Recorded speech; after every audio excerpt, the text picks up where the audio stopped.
भवानी शंकरौ वन्दे श्रद्धा विश्वासरूपिणौ याभ्यां विना न पश्यन्ति सिद्धाः स्वान्तस्तमीश्वरम्। जय श्री राम। आज मूर्ति पूजा का जो लोग विरोध करते हैं उनको मैं बता दूं कि मूर्ति पूजा पूर्ण रूप से साइंटिफिक है, वैज्ञानिक है। मूर्ति पूजा जो है सबके लिए आवश्यक है, क्योंकि अगर किसी टीचर को कहीं भी पढ़ाना होता है, अगर अपने बच्चों को, स्टूडेंट्स को, टीचर को पढ़ाना होता है तो सबसे पहले उसमें देखना पड़ता है कि अंतिम पायदान पे कौन सा स्टूडेंट है, कौन सा विद्यार्थी है। क्योंकि स्कूल में जो सबसे कमज़ोर विद्यार्थी हो उसको भी समझ में आ जाए, इस प्रकार से पढ़ाया जाए, तो ऐसा जो टीचर होता है वो कुशल टीचर माना जाता है, अच्छा टीचर माना जाता है।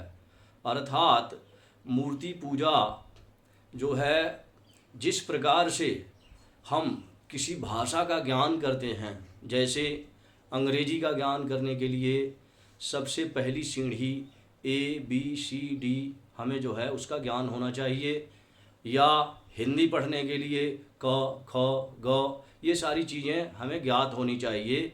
जब तक ये चीज़ें हमें ज्ञात नहीं होंगी तब तक जो है हम शब्द नहीं बना पाएंगे, और शब्द नहीं बनेंगे तो वाक्य भी नहीं बनेंगे, वाक्य नहीं बनेंगे तो भाषा और व्याकरण का ज्ञान कभी भी नहीं हो सकता। ठीक उसी प्रकार से मूर्ति पूजा किसी भी, जैसे ऐसा होता है कोई भी विद्यार्थी रामानुजम नहीं हो सकता, और कोई भी मनुष्य दयानंद सरस्वती जैसा ज्ञानी नहीं हो सकता। इसलिए पहले सबसे अंतिम पायदान पे जो मनुष्य है, जिसको ज्ञान ही नहीं है, उसको ज्ञान कराने के लिए मूर्ति पूजा पहला स्टेप है। जिस प्रकार से भाषा ज्ञान के लिए क ख ग और ABCD का ज्ञान होना आवश्यक है, उसी तरह से ईश्वर को प्राप्त करने के लिए, ईश्वर का ज्ञान कराने के लिए मूर्ति पूजा पहला स्टेप है। जो लोग मूर्ति पूजा में प्रवृत्त होते हैं, मूर्ति पूजा करते हैं, वो लोग धीरे धीरे मूर्ति पूजा के कारण से ज्ञानी होने लगते हैं। ऐसा जो है सर्वविदित है। हमने पुराणों में या पहले प्राचीन इतिहास में बहुत लोगों को ऐसे देखा है कि मूर्ति पूजा करते करते करते करते उनको ईश्वर का विशेष ज्ञान हो गया। जैसे रामकृष्ण परमहंस, स्वामी विवेकानंद आदि तमाम लोग ऐसे हुए हैं।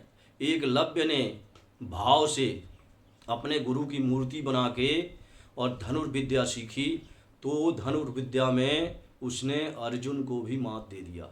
उसी तरह से ये जो है मूर्ति पूजा जो है वैज्ञानिक है, इसमें कहीं भी कोई परेशानी नहीं है। मूर्ति पूजा इसीलिए आवश्यक है क्योंकि किसी को भी ईश्वर का ज्ञान कराने के लिए मूर्ति पूजा की आवश्यकता जो है ज़रूर होती है। इस प्रकार से अब देखो, इसमें ऐसा होता है कि हम लोगों को ये पता है कि विज्ञान के जितने भी सिद्धांत बने हैं, हमने पहले उनकी परिकल्पना की। पहले जो है विज्ञान में परिकल्पना होती है, उसके बाद उसी के अनुरूप जो है कार्य होता है, प्रयोग होते हैं, तो प्रयोग सफल होता है, तब हम लक्ष्य तक पहुंचते हैं। ठीक उसी प्रकार से मूर्ति पूजा भी है। मूर्ति पूजा जो है भगवान का ज्ञान कराने का पहला स्टेप है। परिकल्पना सिद्धांत बनती है, सिद्धांत से जो है प्रयोग किया जाता है, तो हम लक्ष्य तक पहुंचते हैं। आज विज्ञान रॉकेट तक पहुंच गया, लेकिन ये सब कुछ अनुमान से ही संभव हुआ है। जैसे शून्य की खोज हुई, शून्य से ही आज जो है शून्य की खोज से, शून्य की परिकल्पना से ही आज जो है रॉकेट तक हम पहुंच पाए हैं। उसी प्रकार से ईश्वर तक पहुंचने के लिए मूर्ति पूजा बहुत ही आवश्यक है। मूर्ति पूजा जो है ईश्वर की प्राप्ति का पहला स्टेप है, पहली सीढ़ी है। इसलिए मूर्ति पूजा का विरोध करने वालों को समझ लेना चाहिए कि मूर्ति पूजा एक प्रकार से विज्ञान है, इसका विरोध ना करें। ओम शिवाय।